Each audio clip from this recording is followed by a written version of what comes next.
person wise.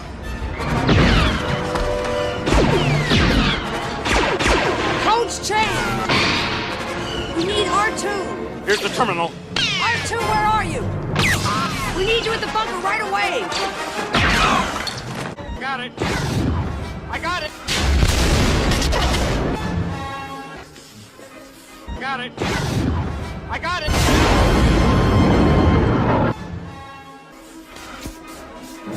Got it. I got it. Got it.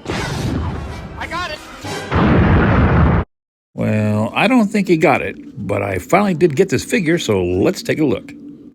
Sideshow Collectibles, I love you as a company. Your customer service is second to none, but damn, you know how to make a collector wait for something.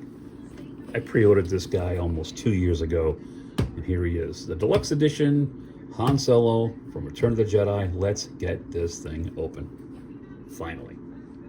All right, so we've got Han out of the packaging with most of his accessories. I did swap out a couple of the hands already, but I'd like to start with this base because I think it's pretty cool. This is a deluxe, so you get this little environment. It looks like the surface of Endor. Obviously, you can see I haven't pulled the plastic off yet. Star Wars Han Solo. It looks like this could be a base that at one point or in the future could illuminate either with USB or batteries. I don't know if I'm going to use it because it doesn't match any of the other, most of the Star Wars bases are that sand-looking rectangle, right? So I got to see how he fits, and I'll take a picture or show a little video at the end of the collection of him with his fellow Hans. But I do like this idea. You got the surface here, a couple of ferns. Clever thing they did is these rocks plug in. There's one right there. So if you want to utilize the crotch grabber, I haven't done this yet, so I'm not even doing it on camera. I'm kind of off to the side, but there it goes. So you can plug that in there, or if you wanted to have him standing up 1 foot down, you can also cover up that rock as well and plug the, I'm not sure what would go there, why that's interesting. One funny thing they did give you, you get a piece of wood. Very well sculpted and painted, just as part of the environment, I guess. Stick it on there. One of the things they were marveling about was the use of the hands, the new hands. And that's hands with a D, not Hans. And here's one of them. I do see what a couple of reviewers are saying. There's a little bit of grime. It's almost a purple shade. Hope that's coming across on the fingernails. But the hands themselves are very well done. You can see some texturing and vein work. See that in the light? They do look great. He's also got his Endor camo jacket, which is very light. It's funny they put little pads in the shoulders. Just messing with it real quick. Out of the box, it does have a wire. Seems like on going down, a thin wire, and on the bottom. So we'll take a look at that after we take a look at him in his classic New Hope look. Yeah, I always say this, but I'm impressed. I like it in here. Of course, this is his blaster, the old DL-44. I put that in and changed it with his hand. I'm not sure. I don't really like this version of the blaster. I like the more classic one that he had in New Hope, and in I think he had the same one in Empire. I think he had this one in Empire as well. Definitely in Force Awakens, he had the classic one that I like. So let's start off with this head sculpt. It got a lot of bad press initially.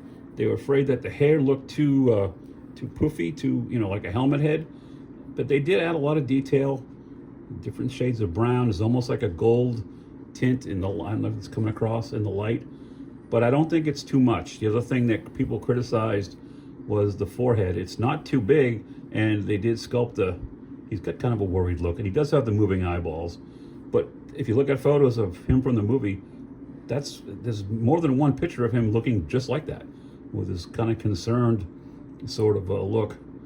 I like that angle right there the best, for me anyway. It kind of removes the wrinkles, and I just think that has the best likeness of Harrison Ford.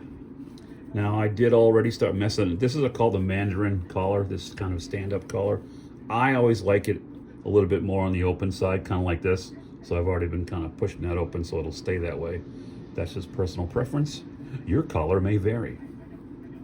Here's the vest, of course. It's got that cream-colored long sleeve shirt on. You got those little, I suppose it's like pockets, I'm not sure, but a little design work on the back.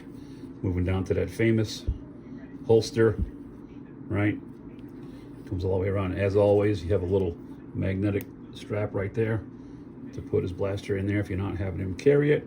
It's got these little cartridges. I guess these are recharging for something. I've never understood the physics or whatever of the blaster itself. I guess the batteries would plug into here, so maybe that's what those are.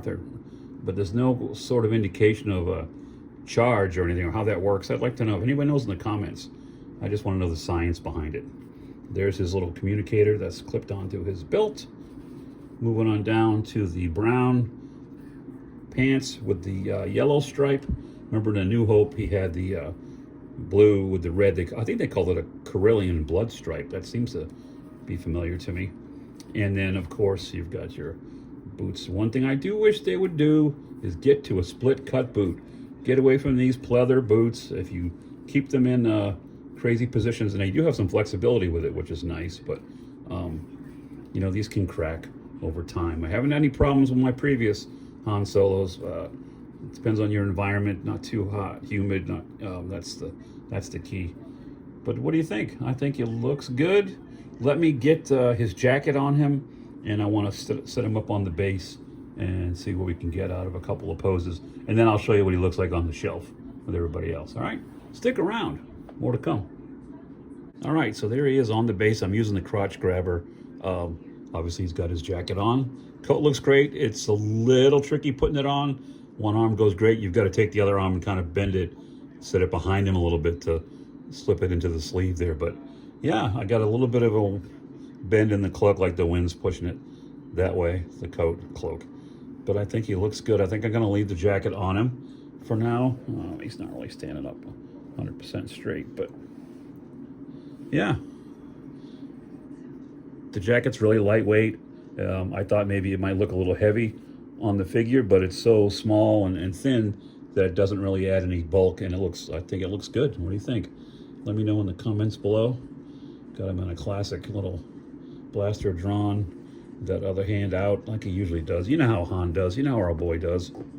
And I didn't forget to put the log on the base. That's key. It kind of brings the whole thing. It's like the rug in Big Lebowski. It really ties the display together, I think. What do you think? So there you go. Return of the Jedi, Han Solo from Sideshow Collectibles. Big winner. I haven't always done it. I forget that I have this Grail scale of 1 to 5, 5 being absolutely magnificent. And overall, I think I'm going to give this figure a 5 out of 5. It's the Gary's Grail stamp of approval. Shocker. Star Wars Han Solo, and he loves it, I know. But there you go. It's my story, and I'm sticking to it. It's my collection, and I'll do what I want with it, and I'll grade it as such. Appreciate you guys watching. If you're new to the channel, welcome aboard. We'll preview new hot toys as they arrive. I've got a couple more in the pipeline. I should be getting the Hono Studios Iron Man next week. The Batfleck 2.0, probably the week after that.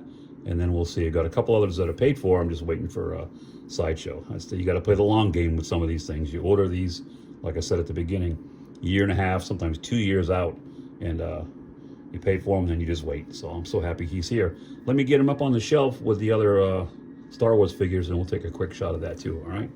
Almost done. So here he is on the shelf with the other Star Wars figures. Obviously, we got my little Han Solo gallery going. We got young Han, medium Han, and old Han. The base, I like the base. It just, it makes him so much taller than the other two.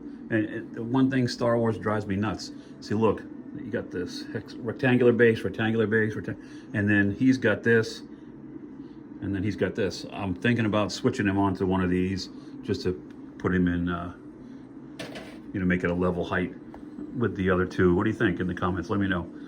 I do like how he looks. I got to swap out that hand. I tend to keep them when they're like this in the museum pose. Obviously now he's got a little action hand, and the pose is pretty much similar, but I don't know. I'm thinking about leaving him up here for a day or two to see what I think, and then maybe I'll switch it to the old basic base. So there you go. That's my story once again, and I'm still sticking to it. This is Gary from Gary's Grails reminding you once again, if Grails are out there, that's one of mine. Go find them. Thanks for watching. I'll see you next time.